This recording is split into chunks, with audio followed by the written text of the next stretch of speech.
Welcome to the Real News Network. I'm Paul Jay in Baltimore.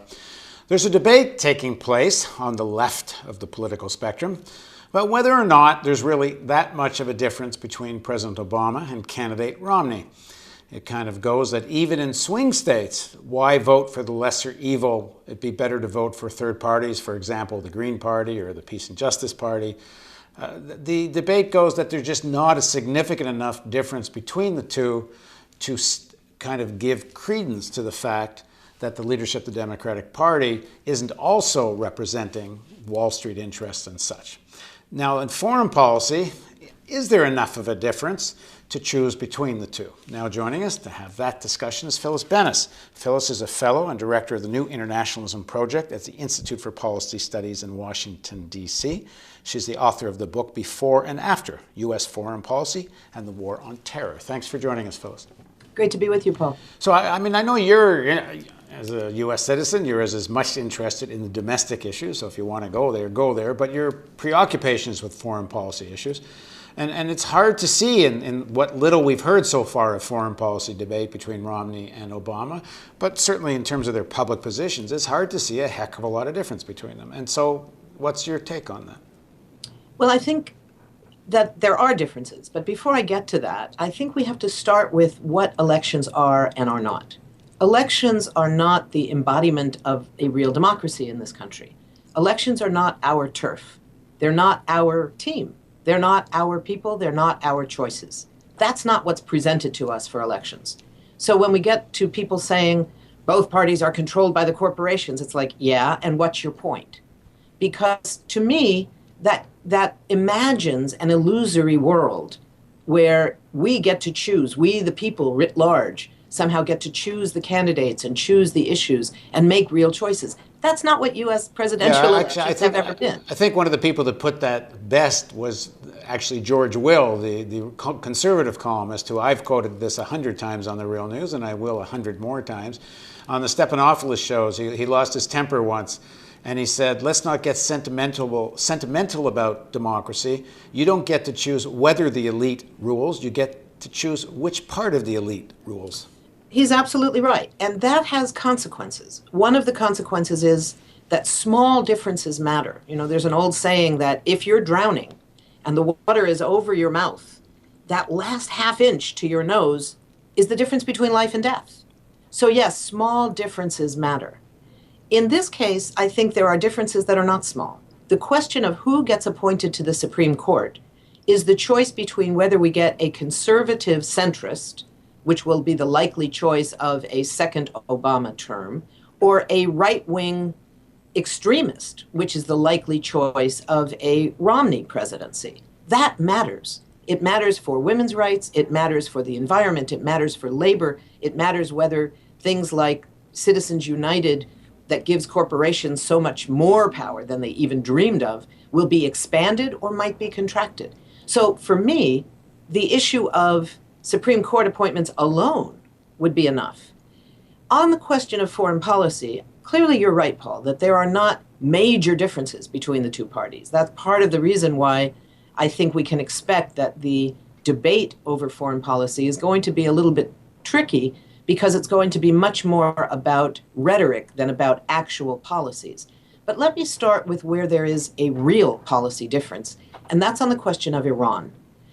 Where they don't differ is between the two parties. Both have established the idea of a, quote, red line, at which point they would be willing to use force against Iran. That's a disaster.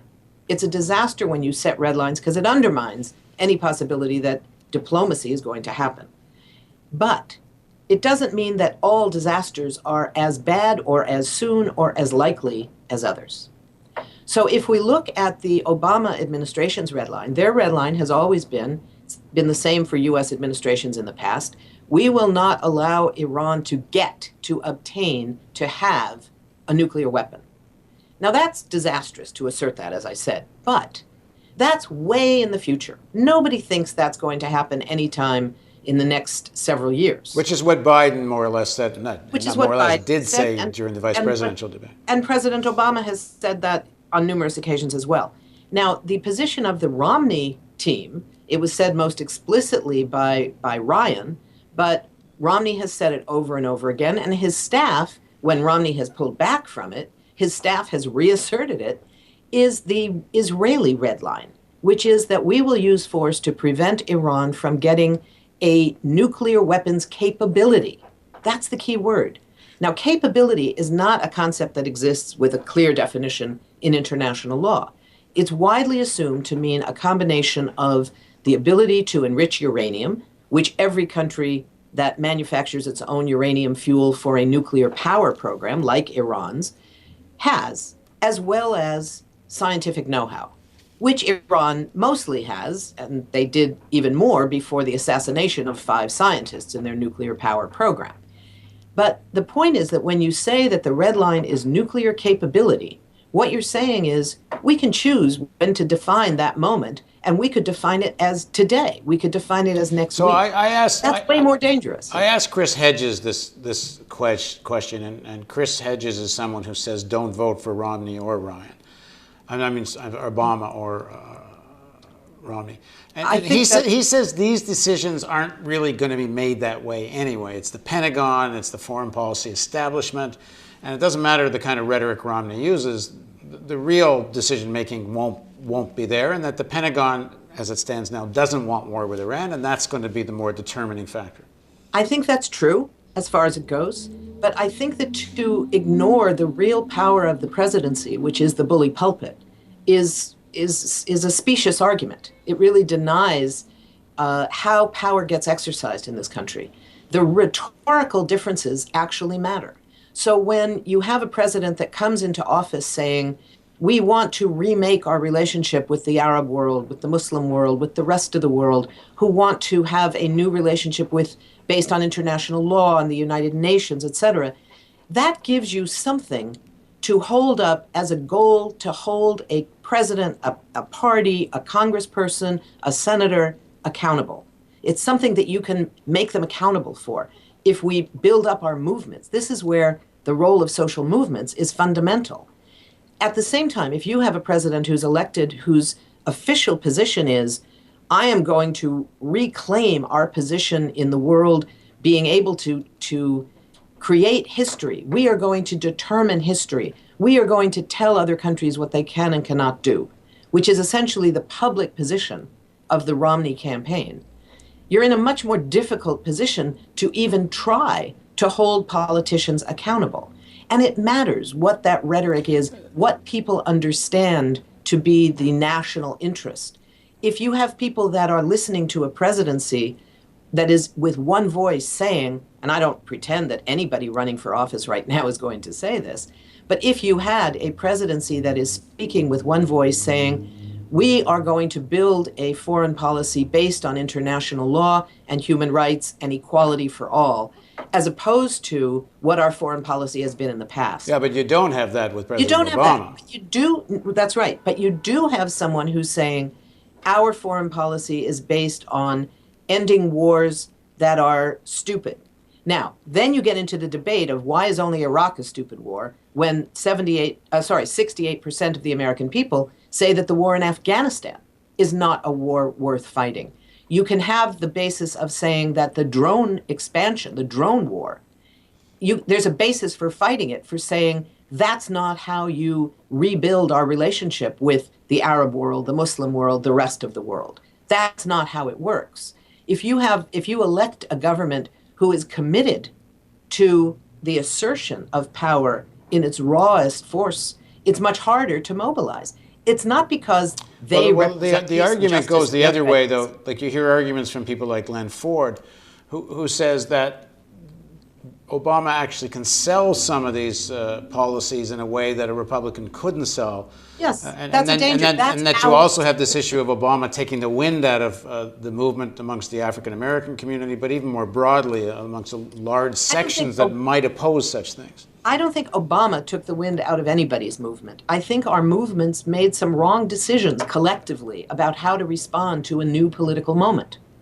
There's a new political moment. You can't keep doing the same things and think they're going to work. You know, there was a lot of debate in the peace movement, for instance, whether what we needed was to continue what we had been doing, do it more, do it harder, do it stronger, do it better. That didn't really work. It was based on the primacy of showing our strength through street actions, street demonstrations. The problem is, at a certain point, we didn't have strength to demonstrate. So what we were doing was demonstrating weakness. The other alternative would have been, and plenty of organizations and social forces are already doing this, is to bring the issue of military spending, the need to end the war in Afghanistan, the need to fully end the war in Iraq, the need for reparations and compensation, the need to end the drone war, etc., to bring those issues to the movements that were already rising against the ravages of the economic crisis, the movements that were working on housing, that were working on schools, that were working on jobs, most especially. So just as a final question, so I think I can see where the answer is, but I'm asking everybody the same question. So if you're in a swing state, how do you vote? I work for a nonprofit, and we don't do campaigning for candidates. I vote on the basis of understanding what elections are all about. If you want to call it lesser evil, you can call it lesser evil. I call it using one tactic to avoid the worst options coming to more power. I would rather have the less worst options coming to power. So you vote Obama. People will have different judgments about which candidate represents a lesser evil. If I were in a swing state, that's how I would vote. Okay, thanks very much for joining us, Phyllis. Thank you. Always a pleasure. And thank you for joining us on the Real News Network.